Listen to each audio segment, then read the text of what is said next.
Hello everyone, how are you all? कर रहे हो प्रिपरेशन जनरल एप्टीट्यूड टेस्ट की? Okay.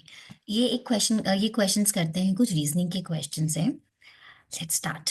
Okay, so it's given R is greater than O is equal to A is greater than S is less than T, then which of them is true? चलो ठीक है, तो O और A तो equal है। R is greater than O, ये हमको given है। A is greater than S, तो S तो इससे छोटा हुआ। And S is less than T also, तो T भी कहीं है, यहाँ कहीं हो सकता, कहीं भी हो सकता है T, लेकिन S से बड़ा है T, राइट? तो लेवल्स हमारे ये हैं, ये दोनों तो इक्वल है, O और A इक्वल है।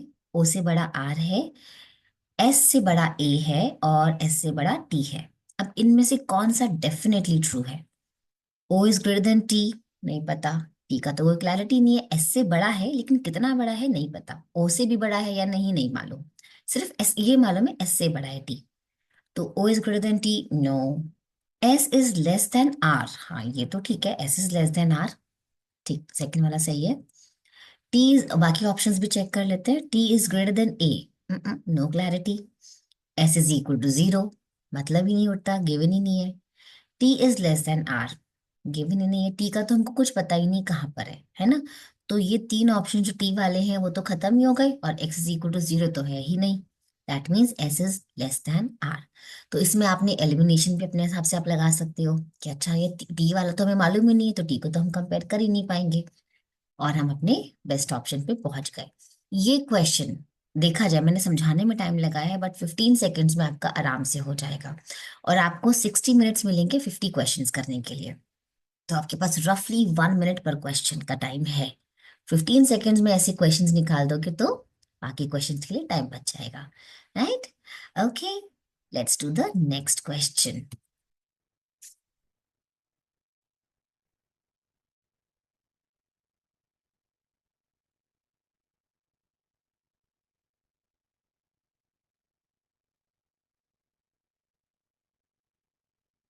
Okay, this is another question.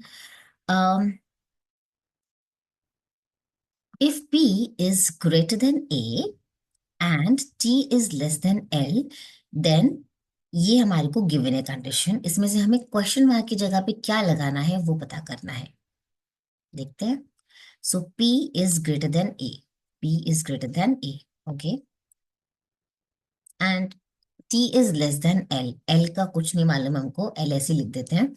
P is less then L, ये दो कंडीशंस तो हमको मालूम है। अब हमें दिया हुआ है P is greater then L। अच्छा, P is greater then L, ठीक है, तो यहाँ पे L आ गया। L और A के बारे में हमें पता करना है। A is greater then N, A is greater then N, और इक्वल भी हो सकता है, तो ग्रेटर और इक्वल है। और जो T है वो भी N के इक्वल है। अब अब इसको दोबारा से करते हैं, ठीक है? चलो, इंक चेंज कर लेती हूँ कि क्लैरिटी आ जाएगी हमने कौन सा वाला नया करा है। तो हमें क्लियर क्लियर हो गया, P L से बड़ा है, और P तो A से भी बड़ा है, लेकिन कितना बड़ा है हमको नहीं मालूम है ना, तो A का हमें नहीं मालूम, A कहाँ आएगा। L की इक्वल भी आ सकता है, L से छोटा भी हो सकता है, L से बड़ा भी हो सकता है, हमें नहीं मालूम।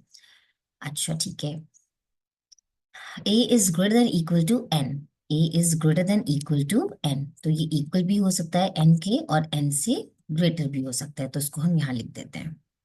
ठीक है, सेम लेवल पे नहीं लिख रहे, लेकिन N और T डेफिनेटली इक्वल है। ठीक है, ओके, तो ये दोनों डेफिनेटली इक्वल है, लेकिन L और T तो हमें मालूम है, T तो L से छोटा है, T L से छोटा है, तो डेफिनेटली कौन सा ट्रू होगा? A को L को A से बड़ा होना ही होगा, क्योंकि देखो N और T तो इक्वल है। A N के इक्वल भी हो सकता है, बड़ा भी हो सकता है, हम इक्वल वाला ऑप्शन ले लेते हैं फिलहाल। ठीक है, क्योंकि बड़ा है तो फिर तो हम नहीं क्लियरली कर पाएंगे। लेट्स से इसकी वैल्यू, इन तीनों की वैल्यू अब इक्वल हो गई, लेकिन L तो T से बड़ा है, ये रहा, L तो T से बड़ा है, दैट मीन्स L A से भी बड़ा है। ठीक है, तो हमारा आंसर आ गया second one, L is greater than A. क्योंकि इक्वल अगर हम कर देते हैं सपोज, छोटा तो है ही नहीं, तो छोटे वाले दोनों ऑप्शंस फर्स्ट और थर्ड तो आउट ऑफ द पिक्चर है। फिफ्थ ऑप्शन भी आउट ऑफ द पिक्चर है, यहाँ पे ये साइन लगा हुआ है, ये भी आउट ऑफ द पिक्चर है, ठीक है।